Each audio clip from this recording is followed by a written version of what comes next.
Well, we're going to have a go at recording me putting some bits on this board, and I have to use a illuminated lamp with a magnifier on it, and you can't see it, it's probably out of camera shot, but I have to look through that to see what I'm doing clear enough. But we've got some lurking on the bench are a number of chips, and here we go. Oh, this is a one. Don't mention static controls, it's all dealt with, of course. Right, this is a RS232 chip, and that's placed. It's as simple as that. I've got the some processors. Come over here, a box.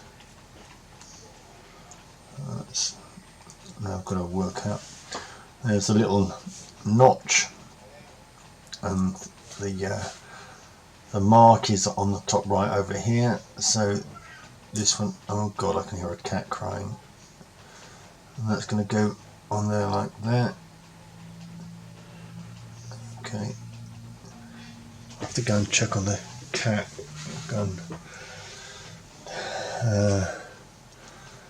Okay, what else? We've got some crystals that we've got to go on here. So we've got, and there's two crystals.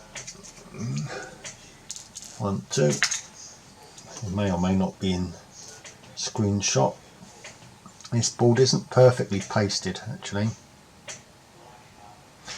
but there's every chance that it's good enough. And got it's a fairly fine pitch. Oh, let go. Fairly fine pitch device here, which I need to take a little bit more care over. And I'm sure this board is going to need a little bit of work afterwards. And somewhere there's another pot. Oh, typical. Can't find anything. Okay, you've got a regulator, 78L05. I'm not sure. I'll record this whole thing. This is a pretty naff pasted board, but it might be fine. I could show you two ways of doing this actually.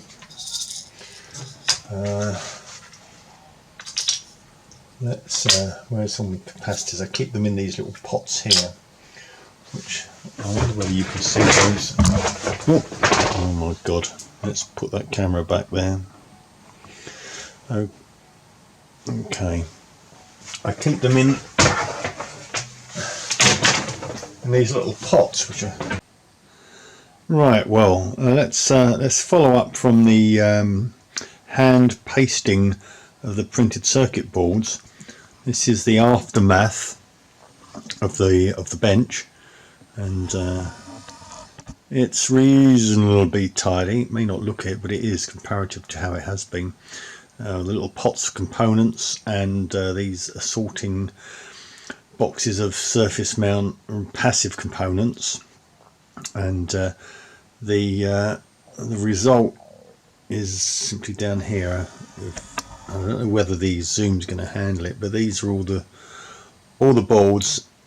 There's 12 of them that they were all pasted, and now they're ready to go in the oven, and not the kitchen oven, but the surface mount reflow oven.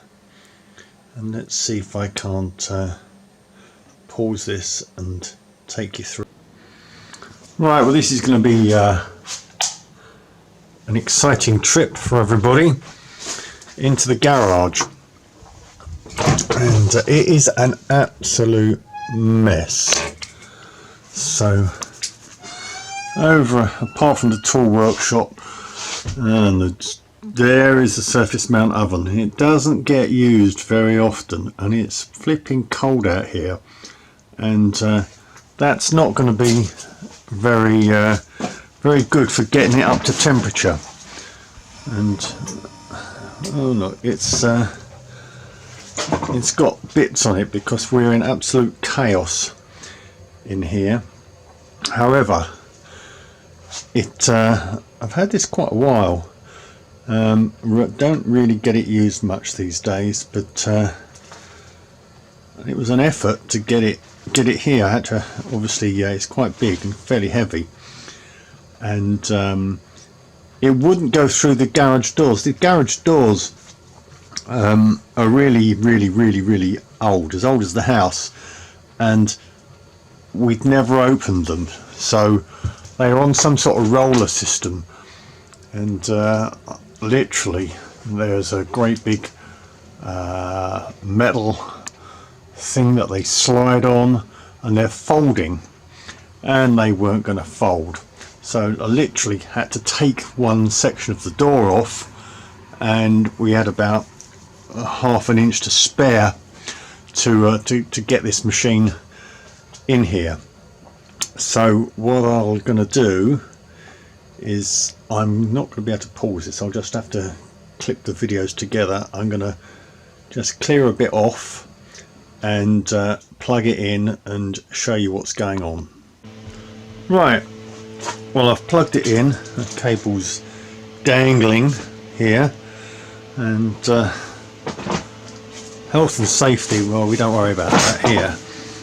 The machine is now powered up, and the first phase is there's a big power turn-off switch here, and around the corner, if I can get there, there's the actual mains on and off switch, and we have a very exciting little trap here for when the boards fall off the edge.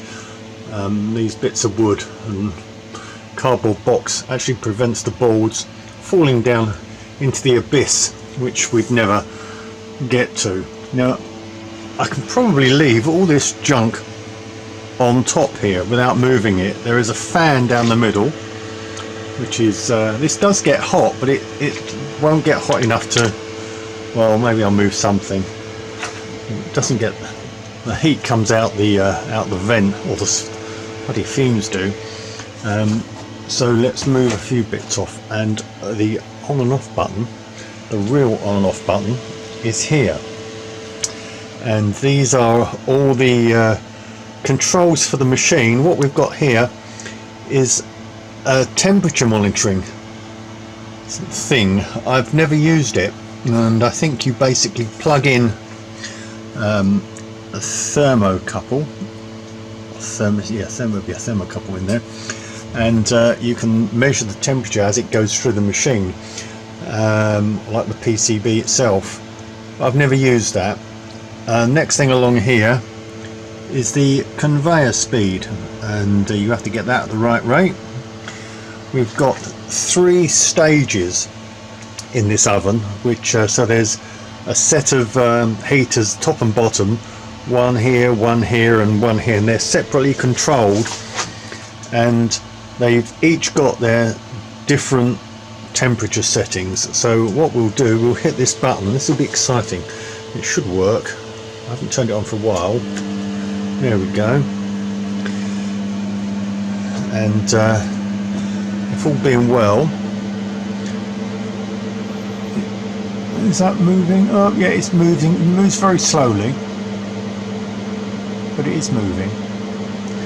And what on here, if you can see it, the red number is what the current temperature is in that zone. The green number is where we want it to be. So we've got 3 different temperatures, and a preheat of we want it to get to about 247 degrees. We want it to sit then for a while at 292 degrees, and then it finally goes into the stage where the soldering takes place, and that's at 350 degrees. This will now take some time to get going, and it's cold out here. The temperature outside's probably about 1. We just had some snow this morning, so I hope it will actually get up to temperature. It should do, but it will take a bit longer than normal, and I won't bother recording until we get to that point, and I'll go and bring all the boards in here ready. So that's it for now. Here's your lunch, sir. We have the tray of despair, because we have to navigate through the cables and wires into the now nicely warmed up machine, where the temperatures are all up to temperature. So what we do now, I've never done this with the camera in one hand, a board of surface mount parts, and trying to get them onto the oven. So this is going to be, I'm risking everything doing this video for you guys. Oh my god, let's move that out of the way. Let's now lift the shaken but not stirred boards,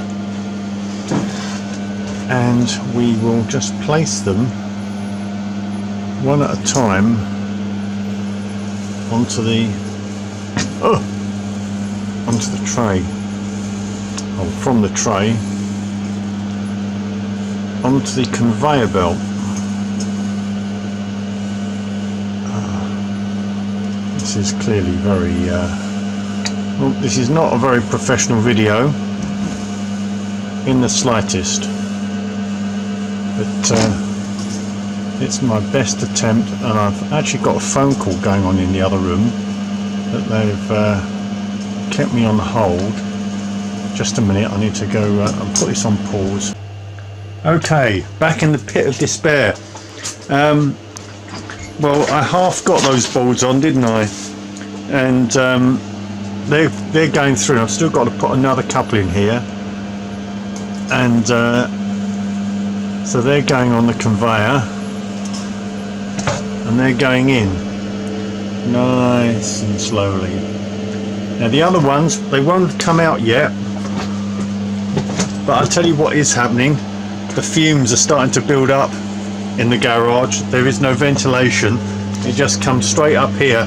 So what will happen is, in 5 or 10 minutes time, I'll literally have to take a deep breath, come back in and rescue the boards, because it's starting to get a bit pongy.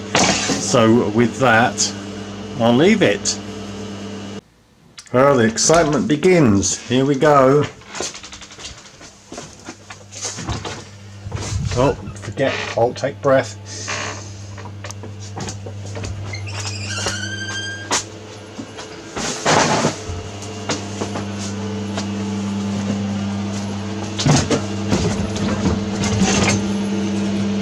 There they are. Well, here they are. I haven't looked at them closely. It's quite possible that some of the fine pitched components, even the microprocessor, may have solder bridges, but I can't really show you that because I don't have a camera with a close-up zoom attachment.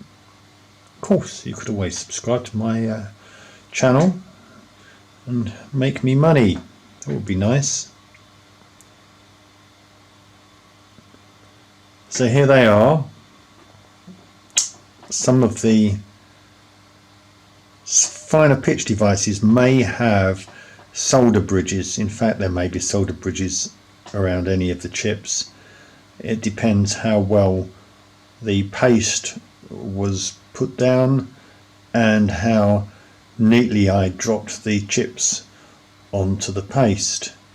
But it's fairly easy to clean these up with a little bit of flux and a soldering iron tip, and you can just almost just catch the